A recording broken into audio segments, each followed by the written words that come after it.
Good evening guys. आज हम अंतर्राष्ट्रीय समझ के बारे में पढ़ने वाले हैं थोड़ा सा।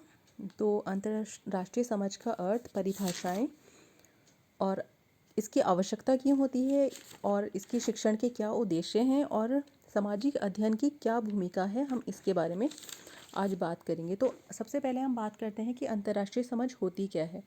अंतर्राष्ट्रीय समझ ये होती है कि अलग अलग जो देश होते हैं, उनके जो लोग होते हैं, हम उनके आपस में जो हमारी एक दूसरे के साथ मित्रता होती है, हम एक दूसरे का सम्मान करते हैं, एक दूसरे के ऊपर विश्वास करते हैं। तो और कैसे हम रहते हैं एक दूसरे के साथ ना, हमारे पड़ोसी देश जो होते हैं, तो उसी को हम अंतर्राष्ट्रीय समझ बोल सकते हैं। और अंतर्राष्ट्रीय समझ मतलब इंटरनेशनल अंडरस्टैंडिंग अगर हम डेवलप कर रहे हैं, तो इसका मतलब ये है कि हम आपस में एक दूसरे देशों के साथ ना अच्छा सा और एक शांतिपूर्ण माहौल बना के रख सकते हैं। ठीक है, अब हम इसके बारे में, इसकी जो परिभाषाएं हैं मैंने लिखी हैं। दो परिभाषाएं हैं, एक है लीवर गोल्ड स्मिथ। तो इन्होंने अंतर्राष्ट्रीय समझ को बोला है कि एक भावना के रूप में मतलब बताया है अंतर्राष्ट्रीय समझ को ना, बल्कि नेशनल इंटीग्रेशन भी एक भावना ही होती है कि फीलिंग हमें करना होता है। जैसे हमने पहली वीडियो में देखा है, डॉक्टर एस राधाकृष्णन ने बताया है कि ईंट गारे से नहीं बनता, इसके लिए हमें भावना से ही बनाना पड़ता है।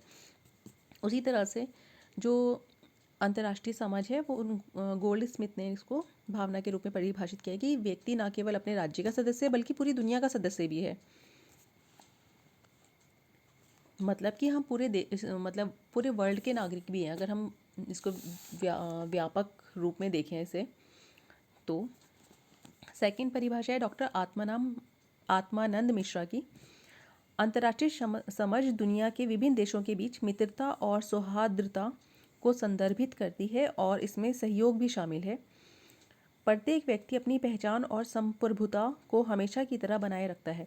तो जो अंतर्राष्ट्रीय समझ है, इसमें डॉक्टर आत्मानंद मिश्रा कह रहे हैं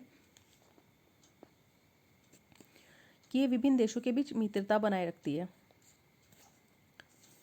ठीक है, अब है इसकी आवश्यकता क्यों पड़ती है। तो मैंने इसमें 7 पॉइंट्स लिखे हैं। तो फर्स्ट पॉइंट है युद्धों को रोकने के लिए एवं राष्ट्रों के बीच शांति प्राप्त करने के लिए। ठीक है, सेकंड पॉइंट है स्वयं की संप्रभुता और स्वतंत्रता की रक्षा के लिए। मतलब कि अगर हम संप्रभुता और स्वतंत्रता मतलब हमारी फ्रीडम के लिए, और संप्रभुता का मीनिंग मुझे मालूम नहीं इंग्लिश में से क्या बोलेंगे, लेकिन इसका सेंस ऐसा ही जा रहा है कि अपने अपने हितों की रक्षा के लिए हम बोल सकते हैं, अपने वैल्यूज़ के लिए।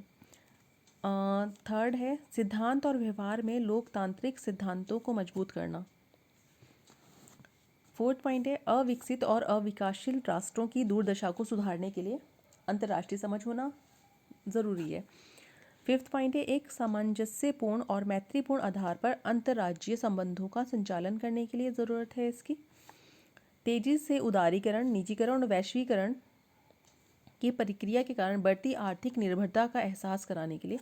और सेवंथ है मानव कल्याण को बढ़ावा देने के लिए। ये 7 जो पॉइंट्स हैं ये हैं कि इसकी आवश्यकता क्यों होती है। आई होप कि आपको समझ में आया होगा, ये पॉइंट्स मैंने रीड किया है। अब इसके उद्देश्य, 3 उद्देश्य मेन लिखे हैं मैंने इसमें। विभिन्न संस्कृतियों, नस्लों और परंपराओं को जानना एवं समझना। अब पूरे वर्ल्ड में, जब हमारे इंडिया में ही इतनी सारी भाषाएं हैं, इतनी सारी संस्कृति है, इतने सारे धर्म हैं, तो पूरे वर्ल्ड में कितने सारे होंगे ना। तो हम विभिन्न संस्कृतियों को जानते हैं और उनकी परंपराओं को जानना और समझना, ये इसका उद्देश्य है। सेकंड है संस्कृति में सभी अंतरों को समझने वाली सामान्य मानवता को पहचानना। देखो, हर एक जो भी कल्चर होता है ना, सब में कुछ अच्छी बातें होती ही कुछ क्या मतलब सारी अच्छी बातें ही होती हैं। लोग उसको एक अपना लॉजिक बना के उसे थोड़ा सा गलत बना देते हैं। हालांकि हर एक धर्म अच्छा ही होता है। तो इसमें है कि मानवता को पहचानना, मतलब कि इंसानियत जिसे हम बोलते हैं, उसको कैसे पहचाना जाए। तो अलग अलग संस्कृति से हमें वही मतलब ह्यूमैनिटेरियन सोसाइटी हमें क्रिएट करनी है पूरे वर्ल्ड में। एक्चुअली मेरे मानना है कि इंसानियत का ही एक धर्म होना चाहिए और कोई धर्म नहीं होना चाहिए। थर्ड है विश्व मामलों में रुचि विकसित करने के लिए। हाँ, अब ये थर्ड पॉइंट है अंतर्राष्ट्रीय समझ समझने के लिए, हर एक संसार में क्या क्या हो रहा है, किस किस जगह पे क्या हो रहा है देश में ना, तो उसमें रुचि हमारी विकसित हो जाए ना। इसके लिए भी अंतर्राष्ट्रीय समझ की शिक्षण ज़रूरी है और यही इसका उद्देश्य भी है। अब इसकी बाधाएं क्या आती हैं समझ के लिए? बाधाएं यहीं पे लिखा है, कुछ राष्ट्रों की गोपनीयता उनके पास परमाणु शक्ति के बारे में। हाँ, जैसे कुछ राष्ट्र होते हैं उनके, अगर उनके पास एटम बम है तो वो उसको छुपा के रखते हैं कि नहीं हमारे पास तो है ही नहीं, बताते नहीं है। सेकंड है नस्लीय पूर्वाग्रह अंतर्राष्ट्रीय समझ विकसित करने की सबसे बड़ी बाधा है। मतलब कि हर अगर किसी भी देश में जाते हैं तो बोलते हैं नहीं बाहर से ये लोग आ चुके हैं। वैसे हमारे इंडिया में भी ऐसा होता है अलग अलग, जैसे मैं उत्तराखंड में रहती हूँ, अगर कोई बाहर का आता है तो हमें भी लगता है यार बाहर से क्यों आए, यहाँ पर इसने ऐसे कर दिया वैसे कर दिया। मतलब होना ये चाहिए कि आप किसी भी जगह जा रहे हो ना, आप वहाँ के, कहते हैं ना जैसा देश वैसा भेष, तो आप जहाँ जा रहे हो ना आप उनके अकॉर्डिंग ही रहो, आप उनके उसमें मतलब हस्तक्षेप मत करो, उनको सीखो, उनको सिखाओ नहीं। आप जब वो आपके देश में आएंगे, आपकी जगह पे आएंगे, तो अब आप उनको बताओ कि हमारे यहाँ पर ऐसा ऐसा होता है। तो कई बार ऐसा होता है जैसे हमारे उत्तराखंड में यहाँ पर बाहर से लोग आ जाते हैं और वो बहुत अजीब तरह से बिहेव करते हैं, तो वो बहुत बुरा लगता है हम लोगों को ना। खैर, थर्ड पॉइंट है देशों के संसाधन, विकास दर, राष्ट्रीय आय, वैज्ञानिक और तकनीकी विकास आदि समान नहीं है। इस तरह की असमानता के कारण देशों का विभाजन हुआ है। फोर्थ पॉइंट है राष्ट्रीय एकजुटता का अभाव भी अंतर्राष्ट्रीय समझ के लिए बाधा का कार्य करती है। अब है इसको बढ़ावा देने के लिए सामाजिक अध्ययन की भूमिका क्या है। हम सामाजिक अध्ययन जो करेंगे वो अंतर्राष्ट्रीय समझ को कैसे बढ़ावा देगा। तो इसमें कुछ पॉइंट्स हैं तो मैं आपको बता देती हूँ कि फर्स्ट पॉइंट है सामाजिक अध्ययन जो होता है युद्धों और संघर्षों को राष्ट्रों के बीच समझाने में मदद करता है, क्योंकि हम इसमें हर जगह के बारे में पढ़ते हैं और उनकी आर्थिक, धार्मिक और राजनीतिक और भय, ये सारी चीज़ें हम उस बारे में जानने की कोशिश करते हैं और फिर उसी के थ्रू हम उनसे मतलब दोस्ती करने शुरू करते हैं ताकि लड़ाई ना हो।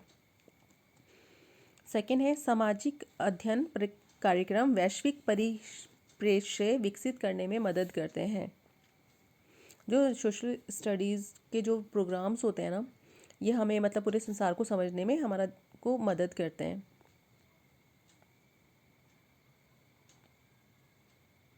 थर्ड पॉइंट है सामाजिक अध्ययन कार्यक्रम मानव संबंधों को समझने में मदद करते हैं। जैसे कि सामाजिक संबंध होते हैं हमारे आपस में ना, अलग अलग जगह के अलग अलग लोगों से, बाहर के लोगों से, तो आपस में वो एक कल्चर दूसरे कल्चर को समझने में मदद करता है। फोर्थ पॉइंट है सामाजिक अध्ययन कार्यक्रम विभिन्न संस्थानों को समझने के लिए अवसर प्रदान करते हैं।